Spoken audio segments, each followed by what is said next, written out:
साल 2024 तक आते आते लोकतंत्र की ये स्थिति देश में हो गई है कि कुछ भी हो, कैसे भी नियम आ जाएं, कुछ भी घटना देश में हो जाए, आपको कोई भी आउटरीच या प्रोटेस्ट का हिस्सा नहीं बनना है।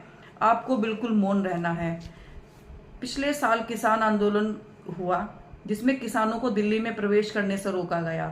रास्ते में कीलें बिछा दी गई, बैरिकेड्स बिछा दिए गए, कटीले तारों से दिल्ली का रास्ता बंद कर दिया गया। इसी तरह सोनम वांगचुक ने भी दिल्ली में अपनी बात कहने के लिए प्रवेश करना चाहा तो उनके भी रास्ता उनका बंद कर दिया गया। 150 आंदोलनकारियों को रोकने के लिए 1500 पुलिस वाले रास्ते में खड़े कर दिए गए। अब देश में कैसे भी स्थिति हो, आपको मौन रहना है। आपको गलत के खिलाफ आवाज नहीं उठानी है। जैसा कि बीएचयू में पिछले साल एक लड़की के साथ में घटना घटित हुई 1 नवंबर को, 5 नवंबर को बहुत सारे कॉलेज के स्टूडेंट्स ने आउटरीच और प्रोटेस्ट किया इसके लिए कि उन 3 लड़कों पर कार्रवाई हो। अब 11 महीने बाद एक कमेटी बनाई गई। कमेटी बनाकर उन छात्रों को जो आउटरीच और प्रोटेस्ट कर रहे थे उन्हें कॉलेज से सस्पेंड कर दिया गया और उन्हें हॉस्टल या फिर लाइब्रेरी, कोई भी सुविधा जो भी है कॉलेज की, बीएचयू की, उससे वंचित कर दिया गया। ये कहाँ तक उचित है? देश में लोकतंत्र किस ओर जा रहा है ये जनता से छिपा नहीं है। क्या एक बीएचयू जैसी जगह पर जहां एक लड़की के साथ में ये घटना होती है, तीनों अपराधी 11 महीने के अंदर जमानत पर बाहर आ जाते हैं, वो बाहर घूम रहे होते हैं और जो एफआईआर करने, उनकी गिरफ्तारी के लिए मांग उठाते हैं, ऐसे छात्रों को कॉलेज से कमेटी बनाकर 11 महीने बाद सस्पेंड कर दिया गया जाता है। तो ये लोकतंत्र में कहाँ तक उचित है? वहां पर जो प्रदर्शन कर रही थी छात्रा, उनसे ये भी पूछा जाता है कि आपके साथ नहीं हुआ तो आप विरोध क्यों कर रही हैं? क्या इस चीज की प्रतीक्षा करेगी हर कोई महिला कि हमारे साथ होगा, हमारे परिवार में होगा, हमारी रिश्तेदारी में होगा, तभी हम लोग आवाज उठाएंगे? ये कहाँ तक न्यायपूर्ण बात है? ये एक बहुत बड़ा प्रश्न है आज के समय में। इनके लिए जो कमेटी गठित की गई है उस कमेटी का कहना है कि जो सस्पेंड हुए हैं छात्र, ये इनकी काउंसलिंग भी करेगी और इन्हें डिसिप्लिन भी सिखाएगी। अगर आप आउटरीच या प्रोटेस्ट करते हैं, अगर आप गलत के खिलाफ आवाज उठाते हैं तो आपको डिसिप्लिन सीखने की जरूरत है, ये इस कमेटी का कहना है। बीएचयू प्रशासन लगातार इन छात्रों से यही कहता रहा है कि आपके साथ नहीं हुआ है तो आपको विरोध या प्रदर्शन करने की कोई आवश्यकता नहीं है। साल 2012 में जब निर्भया का मामला देश में हुआ तो हर एक व्यक्ति सड़कों पर उतरा, हर व्यक्ति ने प्रदर्शन किया, हर व्यक्ति ने अपने भावों के द्वारा कैंडल मार्च निकाला और बड़ी ही विनम्रता से, बड़े ही विरोध के तरीके से सरकार से अपनी बात कही, संसद तक अपनी बात पहुंचाई, कानून तक अपनी बात पहुंचाई कि देश में इस तरह की घटना होना, महिलाओं के प्रति इस तरह के अपराध होना बिल्कुल भी सही नहीं है। लेकिन अब 2024 तक आते आते क्या हो गया कि महिलाओं के प्रति देश में कितने भी अपराध हो जाएं, आपको कोई आउटरीच नहीं करना है, आपको कोई प्रोटेस्ट नहीं करना, आपको सड़कों पर नहीं उतरना है, आपको लोकतांत्रिक मूल्यों की तो बात बिल्कुल भी नहीं करनी है। बस आपको मूक दर्शक बनकर ये सारी चीजें देखनी है। इन 13 छात्रों को 15 से 30 दिन के लिए सस्पेंड कर दिया गया है जो उस मामले के खिलाफ आवाज उठा रहे थे।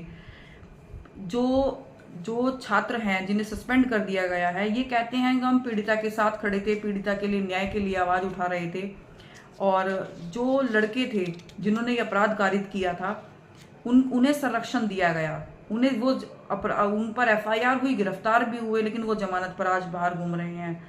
अब 11 महीने बाद में ये कमेटी का गठन हुआ और इन छात्रों को बीएचयू से बाहर का रास्ता दिखा दिया गया, सस्पेंड कर दिया गया।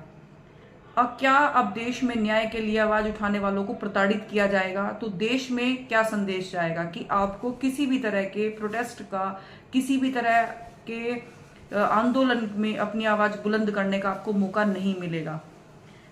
ये जो बीएचयू प्रशासन है, इसने छात्रों से कहा कि इन्हें सस्पेंड करने का जो कारण है वो अनुशासनहीनता, शैक्षणिक जो वातावरण है उसे खराब करने का कारण इन्होंने बताया कि इसलिए इन्हें सस्पेंड कर दिया गया। बीएचयू के जनसंपर्क अधिकारी ने कहा है कि स्थायी कमेटी के जो सिफारिश है उस सिफारिश पर इन स्टूडेंट्स को सस्पेंड कर दिया गया है। तो कैसी स्थिति उन स्टूडेंट्स के सामने होगी जो पीड़िता के साथ खड़े थे, जो अन्याय के साथ में खड़े थे। आईआईटी की स्टूडेंट थी वो बीएचयू की, जिसके साथ में ये घटना हुई थी। और इन्हें जो नोटिस रिसीव हुआ इन स्टूडेंट्स को, उसमें इन्हें असिस्ट, आदतन अपराधी और विश्वविद्यालय की प्रतिष्ठा को धूमिल करने वाला बताया गया। क्या गलत के खिलाफ बोलने पर भी आपको आदतन अपराधी बताया जा सकता है?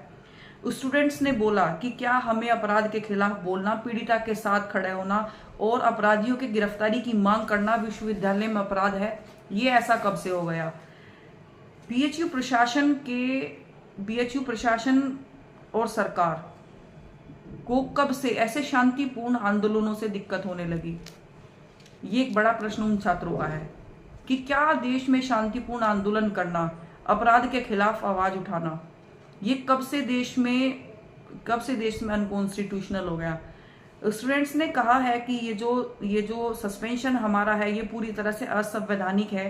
स्टैंडिंग कमेटी ने हमसे कोई पूछताछ भी नहीं की, हमें बातचीत करने के लिए भी नहीं बुलाया। ये प्राकृतिक न्याय के सिद्धांत के और मानव अधिकारों के भी खिलाफ है। स्टूडेंट्स जिनका सस्पेंशन हुआ है वो सस्पेंशन के खिलाफ भी विरोध कर रहे हैं। एक तरफ बीएचयू ये कह रहा है कि ये मामला दो पक्षों में, दो संगठनों में आपसी मारपीट का है, तो फिर दूसरा जो संगठन है अखिल भारतीय विद्यार्थी परिषद, उसके सदस्यों पर कार्रवाई क्यों नहीं की गई? ये जो छात्र हैं जिन्हें सस्पेंड कर दिया गया है उनका कहना है कि दरअसल में ये जो कार्रवाई है ये उन छात्रों के खिलाफ है जो सरकार से सहमति नहीं रखते हैं। ये वर्तमान और आने वाले छात्रों के खिलाफ लिए एक संदेश है कि यदि विद्यालय में इस तरह की या समाज में इस तरह की घटना होती है तो आपको मौन रहना है। अगर आप मौन नहीं रहेंगे तो ये संदेश है उन छात्रों के लिए, तो आपको कॉलेज से निकाल दिया जाएगा, आपको विश्वविद्यालय से निकाल दिया जाएगा। इसलिए इस निलंबन के खिलाफ बोलना जरूरी है, हमारी सामूहिक जिम्मेदारी है। इन्होंने ये भी कहा कि 11 महीने पहले ये हुआ था, वो लोग जमानत पर भी बाहर आ गए हैं इतना बड़ा अपराध करने के बाद में, और हमारा सस्पेंशन अब किया जा रहा है। दो संगठन एबीवीपी और भगत सिंह छात्र मोर्चा के बीच में ये बताया जा रहा है कि ये मारपीट हुई थी, मुकदमा भी दर्ज हुआ था, लेकिन कार्रवाई एक ही पक्ष पर क्यों की गई? मीडिया रिपोर्ट्स ने कहा है कि जो 3 अपराधी हैं उनका ताल्लुक सरकार से है और उन 3 अपराधियों की जो अभियुक्त है उनकी फोटो नेताओं के साथ में भी वायरल हो रही है। बहरहाल कॉलेज की लड़की के साथ में ये घटना और उस पर आवाज उठाने वालों के लिए कॉलेज से सस्पेंशन और अपराधी अभियुक्त जो है वो जमानत पर बाहर, ये बहुत ही सोचने समझने वाला विषय है। अब बीएचयू में आने वाला हर एक स्टूडेंट्स एक नई सोच के साथ में पढ़ेगा। यदि कुछ आपके समाज में या उनके कॉलेज में इस तरह की चीजें हो जाती हैं, शायद वो आंदोलन ना करें, शायद वो कोई विरोध ना करें, लेकिन वो एक सोच के साथ में पढ़ेंगे। वो मौन जरूर रहेंगे लेकिन एक सोच के साथ में पढ़ेंगे। वो सोच ये होगी कि वो आने वाले भविष्य में एक ऐसी सरकार को वोट देंगे, एक ऐसी सरकार का निर्माण करेंगे जहां पर आपको अभिव्यक्ति की आजादी हो, जहां पर आप गलत को गलत और सही को सही कहें, और देश में किसी भी मुद्दे पर वो अपनी बात ज्वलंत रूप से कह सकें। यदि देश में इस तरह से मौन रहना होगा और आउटरीच या प्रोटेस्ट करना असंवैधानिक होगा तो किस देश में लोकतंत्र कहाँ बचेगा? ये बहुत सोचने समझने वाला विषय है।